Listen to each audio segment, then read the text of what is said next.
your transformation in terms of like just the. Bro, you're the reason. You're like literally part of the reason. I'm like literally the most dressed down politician in American history. I know. And he's wearing suits. No, but like here's what happened.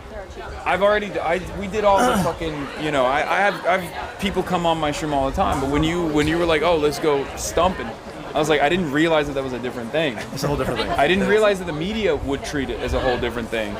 So then after to be that, fair, I don't think anybody realized the media was going to try. Like there was like a full-on freak out on every channel. I know. But, and it has only snowballed. It has only continued. There was a documentary that came out on CNN last night. Now James Carville's talking about leaving the party. We got John Fetterman, James Carville, fantasizing about leaving the party. I'm like, you're sweetening the deal. You know what's really interesting? Like our party, if you look at what happened with Trump, you had a whole bunch of like center-right people realize that they had no home in the party that they destroyed.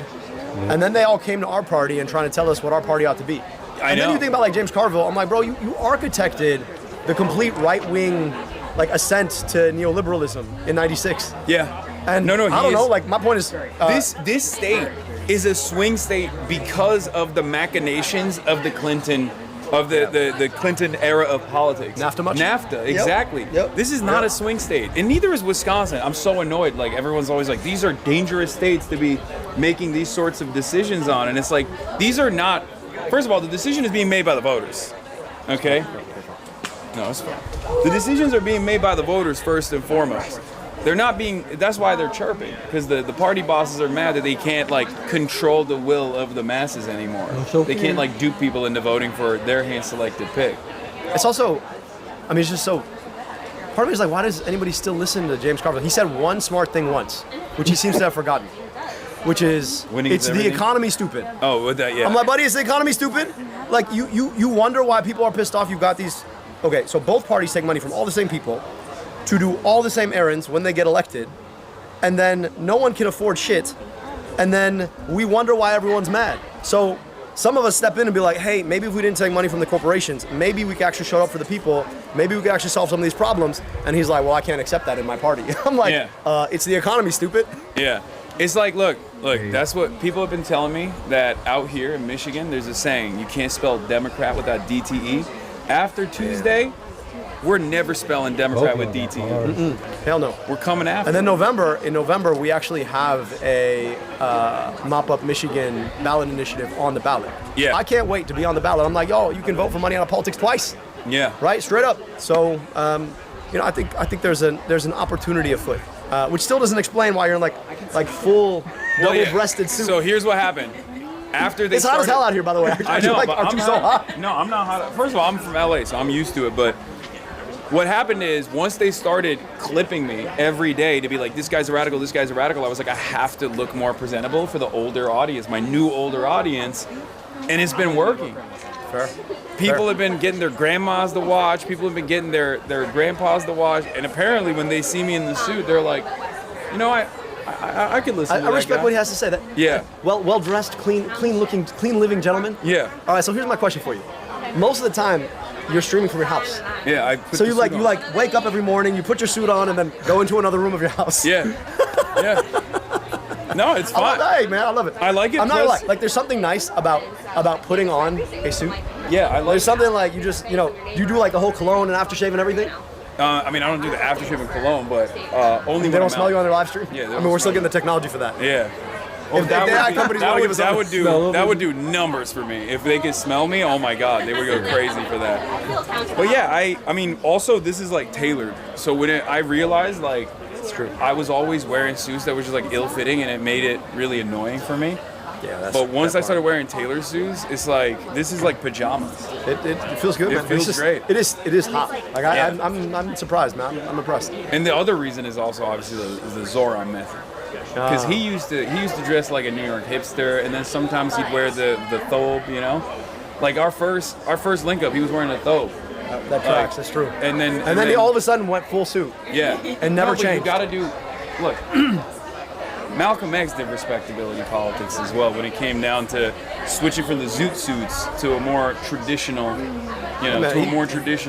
suit. So from my assessment, it's like if it works, it works. You know. If I actually wore a suit, I might actually get some votes. Are you gonna? I think you're fine without I the think suit. you're doing pretty good. I think you're doing pretty good without the suit. I will wear a suit tomorrow. Well, here's the other. You know, when I go to church, I wear a suit. Frankly, Yeah. also, you know, if I get elected, I'll be wearing a suit. Yeah, I was gonna say. enjoy a good suit. Like, Yeah, what do you have to say to the people that, like we're disparaging, we're destroying the John Fetterman style rumors? Like you're gonna be wearing a suit. No, in no, no. Congress. I'm wearing suits. Yeah. I really like good suiting. I mean, I went to grad school in England. Like I like a good suit. I like thinking about how you coordinate a suit. It's just a lot to think about every day. So on the campaign trail, I'm like, this is just easy. I can wear it. It's always comfortable. Here's the nice thing about a black V-neck: you can throw on a jacket and you look presentable. You know what I mean? Yeah. People are like, oh yeah, okay, that's a look, right? So it's a matter of. Plus, when you take it off, you got something to show. When you take it off, you got something to put up. I don't know about all that, man, but You got something to put out there. Don't be. He's so humble. This is exactly what happened when we were at the gym. I'm like, come on, man. He's like, there's not that kind of show. listen, man, it's about Medicare for all. Yeah. All right, money out of politics, money in your pocket, Medicare for all. Yeah. All right. But it's not bad. It's not, because I've been seeing in Michigan, I've been seeing a lot of clips of like white dude bros that are so stoked to vote for you in the fucking Democratic primaries. Like, these are people that normally never vote at all, let alone in a primary, let alone for a Democrat. Yeah. We can win these folks back. Yeah. We just have to invest in a politics that gets them back. That's the thing, right? And Yeah. our politics right now, where you don't really have an answer about the structural circumstances of their lives, and then your whole answer is to be like, you're a bad person, get out. Yeah. I don't think that works. And I think you got to be able to speak to the fact that like too many young men feel totally duped by some set of industries we're not willing to actually have an honest conversation about. So like, if you feel like the economy is so insecure that the best way to make it is to engage in some form of betting market, whether that's cow sheep or crypto or something else, is a pretty big indictment on like how the economy's working. Yeah. So if you're willing to just be like, hey, you know, that it might not be great to allow these big corporations to gamify people's dopamine circuits, and also maybe we should build an economy that's somewhat secure for people, and also you could be a bro and not be an asshole, and not blame women in your life for all the bad things that happen, and also you probably should like get out of your room and take a shower and put on a suit, or at least put on some nice presentable clothes, go and you know, do your work. I think there's a way forward there that is just honest for folks. So there's also one last thing, because we got to go hang out with Rashida, who's a lot cooler than you, but you know that already. Of course. We're gonna go and see like all the youth advocates, like the ones that are canvassing all around Dearborn. Love them. They're amazing. But I saw your word cloud. I don't know if you're familiar. So there were two different word clouds associated with both yourself and with Haley Stevens. And I think one of the things that you did really well this entire cycle was obviously have a policy first platform, which unfortunately falls by the wayside in the media coverage all the time, because I see you constantly being like, no, I do talk about the issues. That I talk about the issues. Like, when I come on your show, time. you talk about everything else. But I'm trying to get money out of politics, put money in your pocket, pass money for. Yeah, this was actually something interesting that Dave Weigel pointed to as well, where he was like, it's all topsy-turvy now. When Abdul goes on Hasan's stream, he's talking for 2.5 hours about like policy breakdown.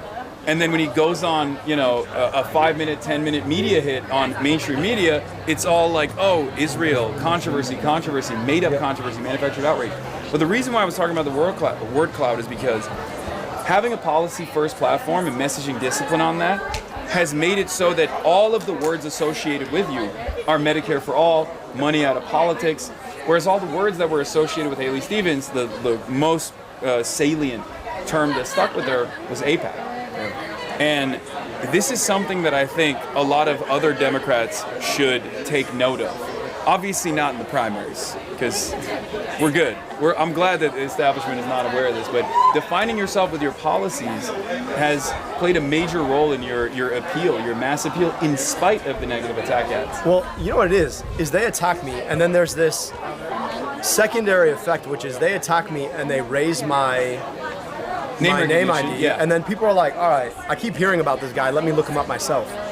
And then they turn to our social media, they turn to everything else, and they hear me talking about the things I always talk about. Yeah, no, absolutely. And their makeup is like, oh, they hate him because he's for money out of politics, money in my pocket, Medicare for all? Yeah. I'm in. I'm in. You know what's ironic about that? It was Trump that actually successfully did that. everyone always yelled at him, and he had a very simple message. It was a horrible one. It was one that was full of racist vitriol, but it was, if you were just like issue agnostic, if you're just looking at it from a cold, calculated perspective, the reason why he was able to effectively dismantle the Republican establishment and then take out Hillary Clinton in the general was because he had MAGA, he had Build the Wall, he had Lock Her Up. These are all odious and dare I say, harmful policies, but they were very simple to understand. It expanded into a broader policy platform for the people that were getting activated by it. They would attack him, and then he would flip the script and be like, these are my issues. And slowly but surely, people found themselves getting duped by it.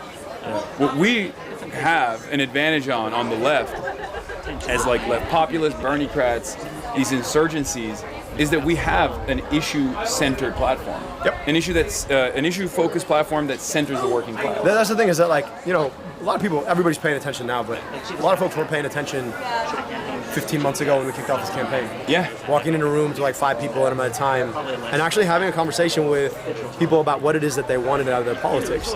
And I've been saying the same thing for 10 years, but hearing how it's manifested now, and hearing the words, people always say when I say that point about it shouldn't be this hard. People are like, oh, you made that up. I was like, no, that's what I literally hear from everybody. It should not be this hard. Yeah.